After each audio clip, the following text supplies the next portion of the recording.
ഈ യൂണിവേഴ്സിറ്റിക്ക് നരേന്ദ്രമോദി മുഖ്യമന്ത്രിയായിരുന്നപ്പോൾ ഗുജറാത്തിലെ ഏറ്റവും മികച്ച യൂണിവേഴ്സിറ്റിക്കുള്ള അവാർഡ് കൊടുത്ത യൂണിവേഴ്സിറ്റിയാണ്. ഈ യൂണിവേഴ്സിറ്റി പറ്റി വേറെയും കുറേ അധികം പരാതികളുണ്ട്. ഇത്തരം പ്രൈവറ്റ് യൂണിവേഴ്സിറ്റി പറ്റി നിരവധി പരാതികളുണ്ട്. ഈ യൂണിവേഴ്സിറ്റി സ്പെസിഫിക് ആയിട്ട് തന്നെ പരാതികളുണ്ട്. ഈ റൈറ്റ് വിങ് സയൻസ് ഉണ്ടല്ലോ, റൈറ്റ് വിങ് സയൻസിന് അനുസരിച്ചുള്ള പേപ്പറുകളൊക്കെ ഇറങ്ങുന്നത്. അതായത് വാട്സാപ്പ് യൂണിവേഴ്സിറ്റിയിലേക്ക് കൊടുക്കുന്നു. വാട്സാപ്പ് യൂണിവേഴ്സിറ്റിയുടെ ഒരു യൂണിവേഴ്സിറ്റി രൂപമാണ് ഇതെന്നാണ് അതേക്കുറിച്ചുള്ള ഒറ്റ വാക്കിൽ പറയാവുന്നൊരു കാര്യം. സംഭവിച്ചതെന്താണെന്ന് വെച്ചാൽ ഇതിൻ്റെ നടത്തിപ്പാണ്, ഓർഗനൈസിംഗ് ആണ് പ്രശ്നം. അപ്പോൾ ഒരു യൂണിവേഴ്സിറ്റി അവിടെ ചിലപ്പോൾ AI ഉണ്ടാവും, പഠിപ്പിക്കുന്നുണ്ടാവും. ഞങ്ങൾക്കൊരു സ്റ്റാൾ വേണമെന്ന് പറയുന്നു. ആ സ്റ്റാൾ വേണമെന്ന് പറയുമ്പോൾ ഇതൊരു AI സമ്മിറ്റാണ്, ഗ്ലോബൽ സമ്മിറ്റാണ്. അവിടെ നിങ്ങൾ എന്താണ് ചെയ്യാൻ പോകുന്നത് എന്ന് സ്വാഭാവികമായും ചോദിക്കണം. നിങ്ങൾ എന്താണ് അവിടെ പ്രദർശിപ്പിക്കാൻ പോകുന്നത്, നിങ്ങൾ എന്താണ് ഷോക്കേസ് ചെയ്യുന്നത് ചോദിക്കണം.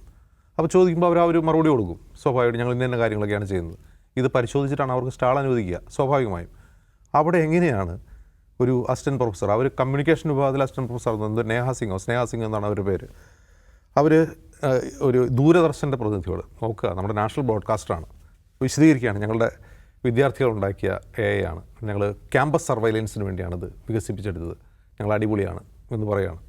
അപ്പോൾ അതിലൊരു സംശയവും തോന്നാതെ റിപ്പോർട്ടർ എന്ത് ചെയ്യുന്നു, അങ്ങനെ തന്നെ എയർ ചെയ്യുന്നു. ആ റീൽ എന്ത് ചെയ്യുന്നു, ആ വീഡിയോ കേന്ദ്ര റെയിൽ മന്ത്രി അശ്വിനി വൈഷ്ണവ് അത് ഷെയർ ചെയ്യുന്നു. ദൂരദർശൻ അത് ഷെയർ ചെയ്യുന്നു.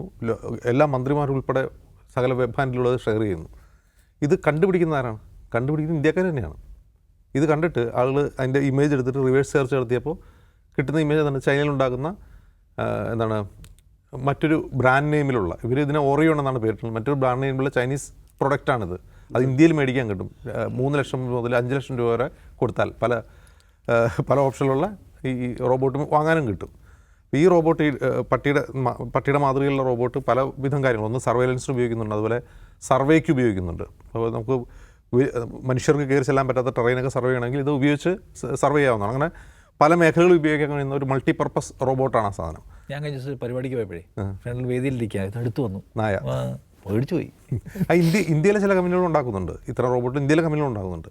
അപ്പോൾ ഒരു ഇന്ത്യയിലുണ്ടാക്കിയൊരു റോബോട്ട് വാങ്ങി വെച്ചിരുന്നെങ്കിൽ ഇത്രയും തിരിച്ചടി ഉണ്ടാവില്ലായിരുന്നു. ഇല്ല. ഒരു മെയ്ഡ് ഇൻ ഇന്ത്യ റോബോട്ട് ആണ് ഇത് പ്രൊഡ്യൂസ് ചെയ്ത് ഞങ്ങളുടെ ക്യാമ്പസിലാന്ന് പറഞ്ഞാൽ ഇത്രയും പ്രശ്നം ഉണ്ടാവും. ഇതല്ല, ഇന്ത്യയിൽ ഇത് ലഭ്യമായിരിക്കെ ചൈന ഉണ്ടാക്കുന്നൊരു സാധനം വാങ്ങിയിട്ട് ഞങ്ങളുടെ ക്യാമ്പസിൽ ഉണ്ടാക്കിയതാണെന്ന് പറയുന്നു.